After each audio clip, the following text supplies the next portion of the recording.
Hello everyone. बच्चों, resources resource planning का मतलब होता है कि हम अपने रिसोर्सेस को, जैसे कि पानी हो गया, जंगल हो गया, मिनरल्स हो गए, इन सब को सोच समझ कर यूज करें ताकि फ्यूचर जनरेशन के लिए भी हम बचा सकें। अगर हम सारा पानी आज ही वेस्ट कर देंगे तो कल क्या होगा? हमारे पास कुछ भी नहीं बचेगा। इसीलिए प्लानिंग बहुत ज्यादा जरूरी है। ठीक है। It helps balanced regional development. अगर हम प्लानिंग करके चलेंगे तो सभी रीजनल में बैलेंस्ड डेवलपमेंट रहेगा, क्योंकि हर किसी के पास में सारे रिसोर्सेज अवेलेबल नहीं होते हैं। तो इसीलिए बैलेंस्ड रीजनल डेवलपमेंट होगा। प्रॉपर यूटिलाइजेशन हम रिसोर्सेज हम कर सकेंगे। यूटिलाइजेशन का मतलब होता है प्रॉपर यूज। ठीक है, यूज कर सकेंगे। अवॉइडिंग वेस्टेज, जितना भी बचता है, अगर हम प्लानिंग नहीं करेंगे तो हम मिस यूज करेंगे। तो प्लान करके करो, हम बिल्कुल भी वेस्ट नहीं करेंगे किसी भी चीज को। ओके। इसी के बाद अपना नेक्स्ट टॉपिक है नीड ऑफ रिसोर्स प्लानिंग। तो रिसोर्स प्लानिंग की नीड क्यों है, जरूरत क्यों है? आप इस मैप में देख सकते हो बच्चे कि कहीं पर आप देखोगे कि लैक ऑफ बेसिक रिसोर्सेज है और कहीं पर बहुत ज्यादा रिसोर्सेज अवेलेबल है। इस मैप के थ्रू आपको समझ में आ रहा होगा। तो इंडिया में क्या है, डाइवर्सिटी ऑफ रिसोर्सेज है। और यही डाइवर्सिटी जो है बहुत अनइवनली डिस्ट्रीब्यूटेड है। ये अंडरस्टूड है, ये सब जगह पर इक्वली अवेलेबल तो नहीं होगा। रिसोर्सेज रिसोर्सेज तो अनइक्वल डिस्ट्रीब्यूटेड होंगे। जैसे कि अगर हम बात करें इंडिया के सिचुएशंस में, तो कुछ रीजन्स में क्या है, रिच इन सर्टेन रिसोर्सेज, कुछ रिसोर्सेज तो बहुत ज्यादा है। और सम रीजन्स लैक बेसिक रिसोर्सेज। सम रीजन्स सम एरिया जो है, सम रीजन्स जो है सेल्फ सफिशिएंट है, उनके पास सब कुछ है। सम एरियाज, सम रीजन्स ऐसे हैं जो फेस शॉर्टेज, जिन्हें शॉर्टेज फेस करना पड़ रहा है। उनके पास सब कुछ है लेकिन सब कुछ थोड़ा थोड़ा है। तो ऐसे भी रीजन्स हो सकते हैं। और इसीलिए हमें जरूरी है कि हम प्लानिंग करें, रिसोर्स की प्लानिंग करें, ताकि ये जो डाइवर्सिटीज है, जिसके पास बहुत सारा है वो दूसरों को दे दे। ठीक है, जो सेल्फ सफिशिएंट है वो भी दूसरों को दे सकता है। तो हर चीज का ये डाइवर्सिटी जो है, इसका हम सॉल्यूशन निकाल सके। फॉर एग्जाम्पल, झारखंड, छत्तीसगढ़, मध्य प्रदेश, ये सब rich in minerals and coal है। Arunachal Pradesh, abundance of water available है, लेकिन यहाँ पर इंफ्रास्ट्रक्चर बहुत खराब है, poor infrastructure. Rajasthan, rich in solar and wind energy, but lack of water resources. ठीक है। Ladakh, rich cultural heritage, but lacks water, mineral and infrastructure. और ये जो हमने अब एग्जाम्पल्स देखे हैं, इन एग्जाम्पल्स को बैलेंस रखना, ये जो एग्जाम्पल्स है, किसी के पास बहुत सारे, किसी के पास कुछ भी नहीं है, सबके पास कुछ है और कुछ चीजें नहीं है। तो अगर आप किसी को, फॉर एग्जाम्पल अरुणाचल प्रदेश के पास अबंडेंस ऑफ वाटर रिसोर्सेज है, अगर अरुणाचल प्रदेश ने डिसाइड कर लिया कि मैं वाटर जितना भी मेरे पास रिसोर्सेज है मैं नहीं बांटूंगा, मैं अपने पास ही रखूंगा, तो क्या उसको दूसरी चीजें मिल पाएगी जो उसको जरूरत है? नहीं ना। तो इसीलिए बैलेंस रिसोर्स प्लानिंग की जरूरत है, ताकि हम लोकल लेवल पर, स्टेट लेवल पर और नेशनल लेवल पर एक पूरे कंट्री का ग्रोथ कर सके, डेवलपमेंट कर सके। ओके। नेक्स्ट टॉपिक है रिसोर्स प्लानिंग इन इंडिया। ये आपके बोर्ड एग्जाम के पर्सपेक्टिव से बहुत इंपॉर्टेंट क्वेश्चन है। Resource planning in India, question basically यही है जो 5 मार्क्स का क्वेश्चन, 3 मार्क्स का बन सकता है, 5 या 3 मार्क्स का आ सकता है। और इसी क्वेश्चन के आंसर के लिए जो अभी तक हमने अबव टॉपिक्स पढ़े हैं, उसको आप उसके इंट्रोडक्शन में लिख सकते हैं। ठीक है, नीड और वो सारी चीजें आप थोड़ा थोड़ा पॉइंट एक्सप्लेन करके लिख सकते हैं उसमें। अदरवाइज आपको ये पॉइंट तो बिल्कुल लिखना ही है जब आपसे ये क्वेश्चन पूछा जाए। So, resource planning in India. Resource planning is a complex process involving 3 main steps. Okay. Number 1 is identification and inventory of resources.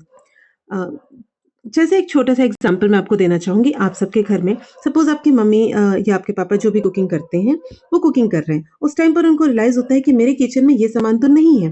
तो उन्होंने क्या किया, आइडेंटिफाई किया। अब उसके बाद वो क्या करेंगे, वो इन्वेंट्री करेंगे, इन्वेंट्री ऑफ रिसोर्सेज। वो उसका लिस्ट बनाएंगे कि मुझे क्या क्या चीजें चाहिए और मुझे कहाँ से चाहिए। तो सबसे पहले उसमें क्या क्या इंक्लूड होगा, सर्वे होगा, mapping, qualitative estimation, quantitative estimation. So let me tell you, survey करेंगे, देख लिया उन्होंने क्या क्या चीजें चाहिए। मैपिंग करेंगे, फाइंड आउट करेंगे वो क्या क्या चीज होनी चाहिए, कितनी चाहिए, किस क्वालिटी का चाहिए, यानी कि। और जैसे मम्मी ने फाइंड आउट किया कि आपके किचन में, उनके किचन में दाल नहीं है या सॉल्ट नहीं है, तो वो बताएंगे कि मुझे इसी क्वालिटी का, इस पर्टिकुलर कंपनी का ही लेकर के आना। देन क्वांटिटेटिव, क्वांटिटेटिव में क्या होगा, कितनी मात्रा चाहिए, 500 ग्राम्स, 1 केजी वो आपको बता देंगे।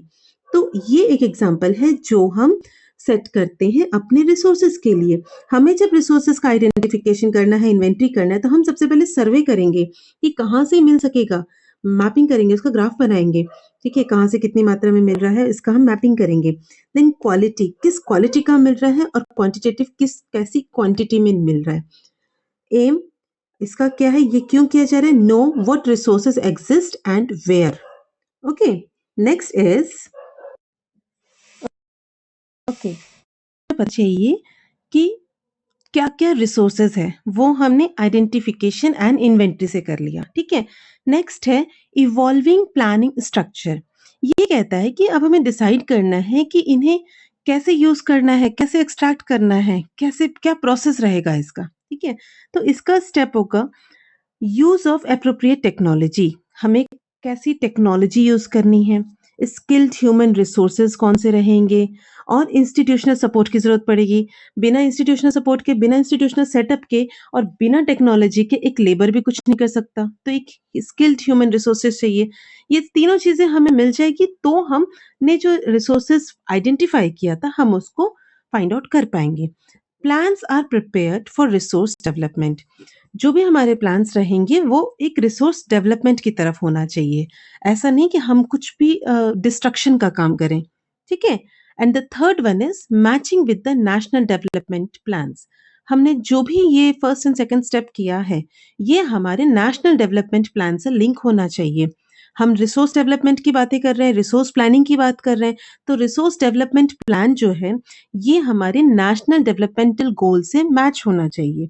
और इसी में आप एक पॉइंट एक और लिख सकते हैं जो आपके टेक्स्ट बुक में भी गिवन है, इंडियाज एफर्ट क्या था, India started resource planning from the first 5 year plan which started in 1951।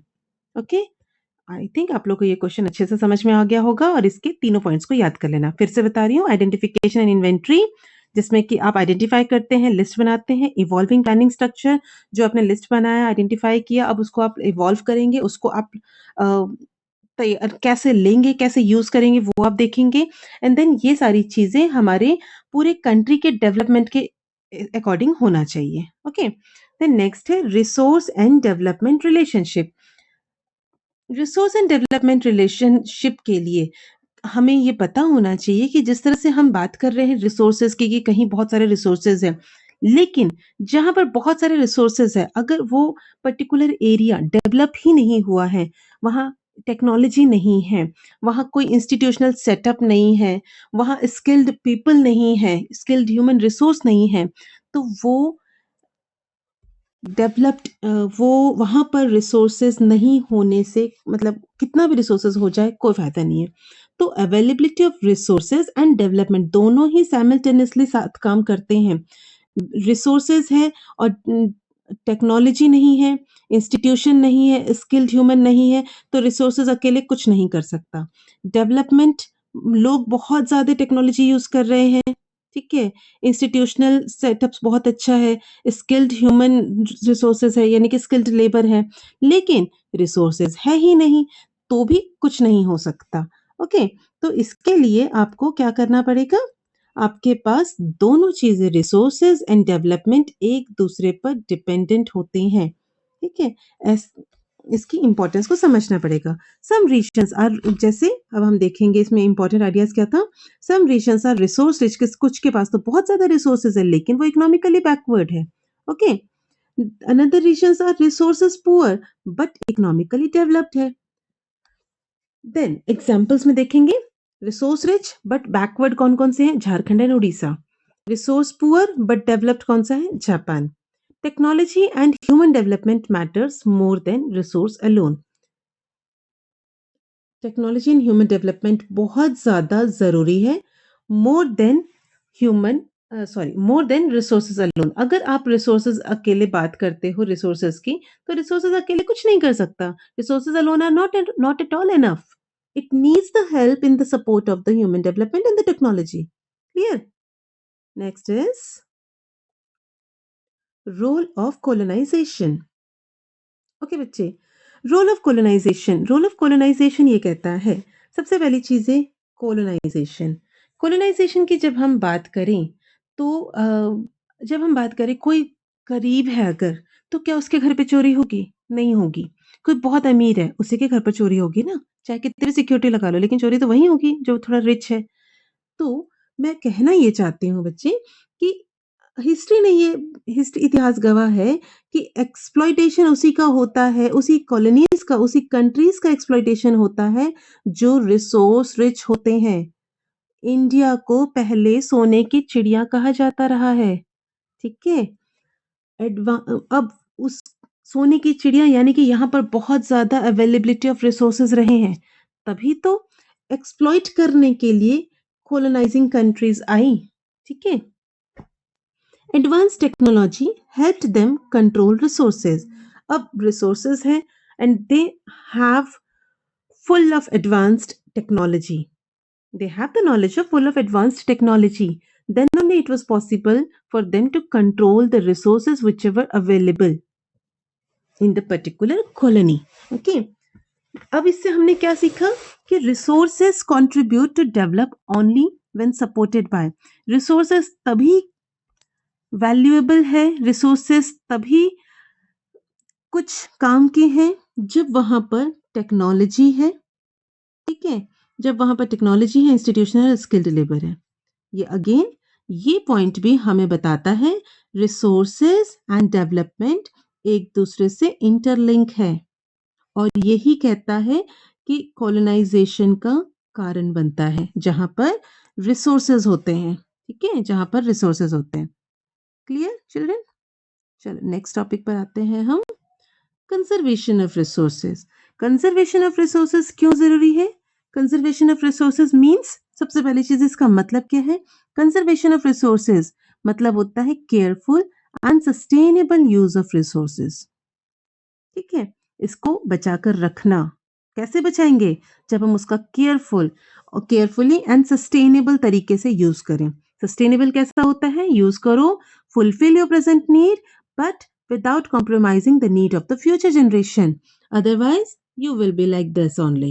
ठीक है? So why need it? अभी बता दिया मैंने. Otherwise, you will be like this. हमें भीख मांगना पड़ेगा. Why need it? Irrational consumption and overuse led to. अगर हमने irrational बराबर कंजप्शन नहीं किया, ओवरयूज किया, तो एनवायरमेंटल प्रॉब्लम्स हो सकते हैं, इकोनॉमिक प्रॉब्लम्स हो सकता है, सोशल इम्बैलेंस इम्बैलेंस हो सकता है, ठीक है? इसीलिए we need to conserve resources. Clear? चलो नेक्स्ट टॉपिक। ओके बच्चे, गांधीयन व्यू ऑन रिसोर्सेज। जैसा कि मैंने आपसे बताया था कि नीड कंजर्वेशन और गांधीयन व्यू में ये टॉपिक जो है ये जो सॉरी ये वाली जो पॉइंट है और ये दो क्वेश्चंस, ठीक है? ये आपको स्टेटमेंट आपके एग्जामिनेशन में आ सकता है। There is enough for everybody's need but not for anybody's greed. इसका आंसर मैं आपको पहले भी बता चुकी हूँ, फिर से मैं बताऊंगी। ये क्वेश्चन पूछा जाए तो भी आपको एक ही आंसर लिखना है, यानी कि गांधी जी के हिसाब से, गांधी जी के अकॉर्डिंग, उनके व्यू के अनुसार there is enough for everybody's need. हम सबकी जरूरत को पूरा करने के लिए अर्थ पर सब कुछ है, but not for anybody's greed. किसी के लालच को पूरा करने के लिए कुछ नहीं है, ठीक है? Over use of resources causes resource depletion. जितना ज्यादा आप ओवर यूज करेंगे रिसोर्सेज का, वो क्या होगा? रीजन बनेगा रिसोर्स डिप्लीशन, रिसोर्सेज घटते जाएंगे। And the third point is, okay second statement भी आएगा तो भी आप सेम आंसर लिखेंगे। Mass production should be replaced by production. Mass production जो है, ज्यादा से ज्यादा प्रोडक्शन हम कर रहे हैं, ये रिप्लेस होना चाहिए बाय प्रोडक्शन बाय मासेस। अब समझ में आया इसका मतलब? मास प्रोडक्शन कहता है कि मैंने पेंसिल बनाया है, कितने पेंसिल? मैंने थाउजेंड्स ऑफ पेंसिल बना दिया, ठीक है? ये कहलाया मास प्रोडक्शन। और अगर मैं कहती हूँ प्रोडक्शन बाय मासेस, तो मैं ये कहूंगी थाउजेंड्स ऑफ वर्कर्स ने मिलकर सिर्फ 50 पेंसिल्स बनाए। ओके, तो ये दोनों का डिफरेंस क्या है? जब हम डिफरेंस की बात करें तो मास प्रोडक्शन में क्या हो रहा है? वी आर एक्सप्लॉइटिंग नेचर और रिसोर्सेज। बहुत ज़्यादा प्रोडक्शन कर रहे हैं, बहुत ज़्यादा प्रोडक्शन कर रहे हैं और अंधाधुंध लोग खरीद रहे हैं, क्योंकि जब किसी चीज़ की का प्रोडक्शन बहुत ज़्यादा होगा, वो मार्केट में बहुत ज़्यादा बिकेगा, सस्ते से सस्ते दामों पर बिकेगा और लोग तो खरीदेंगे क्योंकि वो चीप है। लेकिन एनवायरनमेंट का तो नुकसान हुआ ना, और कितने सारे रिसोर्सेज हमने खत्म कर दिए। तो गांधीयन व्यू कहते हैं, गांधी जी कहते हैं कि मास प्रोडक्शन नहीं होना चाहिए, प्रोडक्शन बाय मासेस होना चाहिए। ठीक है, बहुत सारे लोग मिलके थोड़ा सा प्रोडक्शन करो और उसी में सेटिस्फाइड रहो। ये इनका पर्सपेक्टिव है। ओके, और यही क्वेश्चन आपको एक और तरीके से आ सकता है। Over use of resources causes resource depletion. अब इन दोनों क्वेश्चन के आंसर में आपका ऑलमोस्ट सेम आंसर रहेगा। Depletion of resources for satisfying the greed of few individual. देखो बेटा, वो दो क्वेश्चन जो मैंने बताया आपको, अभी जो मैंने ये 3 स्टेटमेंट्स बताए हैं, ठीक है, आपके एग्जाम में ये 3 स्टेटमेंट अगर पूछा जाए, इनमें से कोई भी एक स्टेटमेंट दे दिया जाएगा in the form of question. ठीक है, एक्सप्लेन और जस्टिफाई द स्टेटमेंट। क्वेश्चन तीनों समझ गए हैं आप लोग। और इसके बाद अगर आपसे ये क्वेश्चन पूछा जाएगा तो आंसर आपका सेम रहेगा। क्लियर? ये वाला question, why my pen is not working properly, this question. So mention 3 problems that are associated with the indiscriminate use of resources. ये भी वही चीजें कहता है, इन सब में आपका सेम आंसर रहेगा, डिप्लेशन ऑफ रिसोर्सेज। ठीक है, ये the following three problems are the result of the indiscriminate use of resources. ये वो 3 प्रॉब्लम्स हैं। 3 क्या, यहाँ तो 4-5 पॉइंट्स बन जाएंगे। Let's see.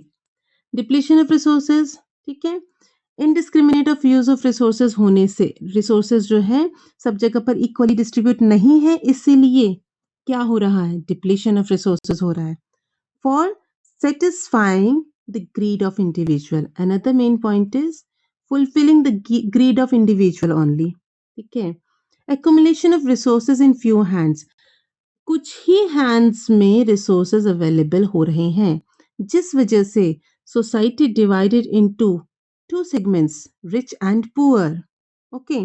Another point is indiscriminate exploitation of resources has led to global ecological crisis. किसी के पास बहुत ज्यादा रिसोर्सेज है, कहीं पर बिल्कुल नहीं है। ये चीजें क्या कर रही हैं? ग्लोबल इकोलॉजिकल क्राइसिस क्रिएट कर रही हैं, such as global warming, ozone layer depletion, environmental pollution and land degradation. ये सारी प्रॉब्लम्स आ रही हैं सामने। Clear? Next is land resources, and land resource के साथ में हम पढ़ेंगे इंपॉर्टेंस ऑफ लैंड। ओके, हाँ सॉरी बच्चे, यहाँ पर एक टॉपिक आपका रह गया था।